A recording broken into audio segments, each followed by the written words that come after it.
एक करके करो। अंजलि की शादी कर ससुराल पहुंचने के साथ ही उसकी सास के हुक्म शुरू हो जाते हैं। हो गई शादी, बस मौज खत्म। कल से जल्दी उठकर काम पर लग जाना है। अरे माँ आज ही यहाँ आई है, इसे सब समझने के लिए कुछ दिन तो दो। मेरे और बहू के बीच की बात है, तू घर के मामले में ना बोलियो।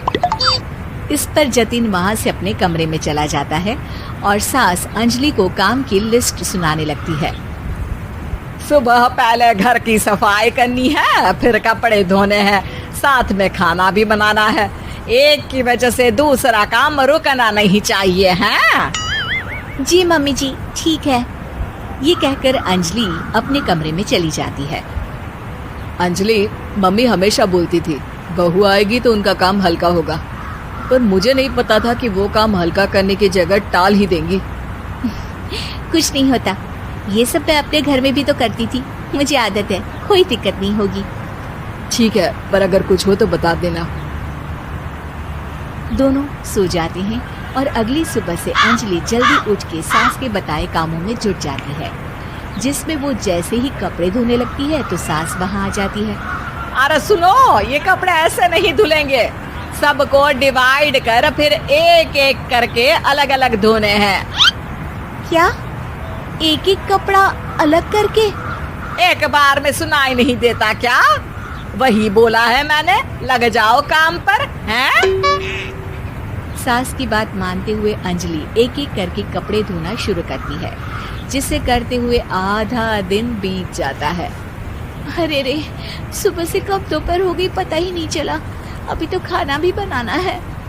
अंजलि भागते हुए रसोई में जाती है, जहाँ उसकी सास पहले से ही उसे खड़ी मिलती है। खाना बना लेना, देखो पहले पकोड़े तल दो और एक एक पकोड़े अलग अलग तलना, नहीं तो कोई कच्चा कोई पक्का रह जाता है। सास की हर बात में एक एक की कहानी अंजलि के समझ में नहीं आती, लेकिन फिर भी वो बिना कुछ बोले काम करती रहती है। अगली सुबह फिर वही शुरू होता है और सास एक बार फिर खाने के समय रसोई में आती है। आज क्या बन रहा है हैं? वो जतिन ने भिंडी की सब्जी, रोटी और धनिया की चटनी बोली है, इसलिए वही बना रही हूँ। अरे वाह जी वाह, बढ़िया है।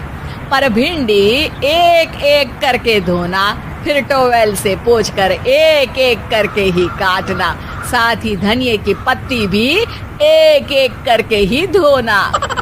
अरे पर मम्मी जी। अरे क्या पर? सफाई का ध्यान रखना आता भी है या नहीं है? मैं ये सब सबकी हेल्थ के लिए ही तो कर रही हूँ ना, और तुम अर पर करती रहती हो हैं? सास की बातें सुन अंजलि हैरान रह जाती है।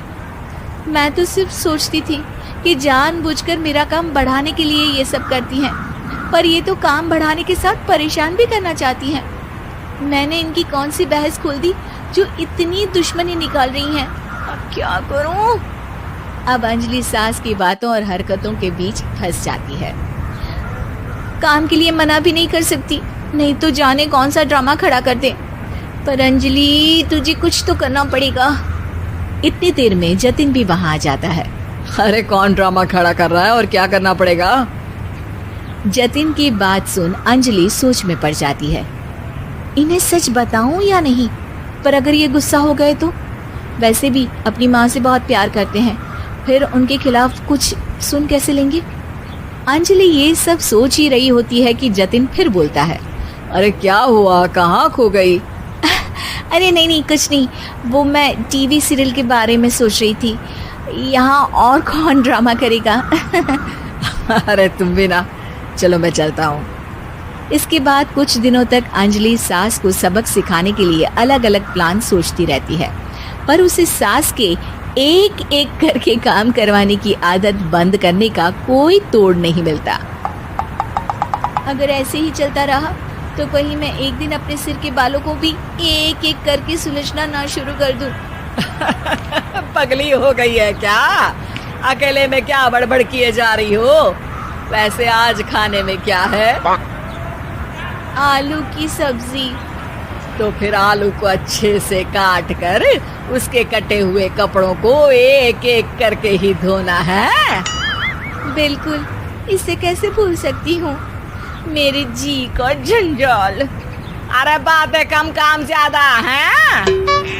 अंजलि एक बार फिर सास के कहे अनुसार काम करने लग जाती है, जिसमें सब्जी बनाते हुए उसके दिमाग में एक आइडिया आता है और वो सास को आवाज लगाती है, मम्मी जी सुनिए जरा इधर तो आना। अंजलि की आवाज सुन सास रसोई में आती है। अरे क्या हुआ, क्यों गला फाड़ कर चिल्ला रही हो? कुछ नहीं, वो सुबह कपड़े धोने की जल्दी में नहाई नहीं थी और अब शाम की पूजा भी करनी है, तो आप जरा सब्जी देख लीजिए ना, तब तक मैं नहा कर आती हूँ। अंजलि सास को रसोई में छोड़कर नहाने चली जाती है।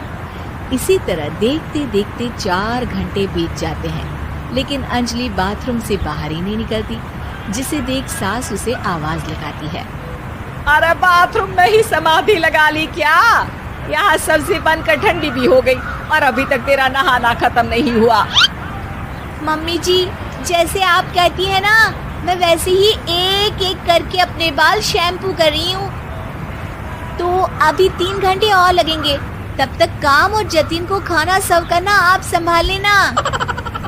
इस तरह अपने नहले पर बहू का दहला देख सास शॉक्ड रह जाती है, जिसके बाद से घर में एक एक करके करने का आलाप बंद हो जाता है।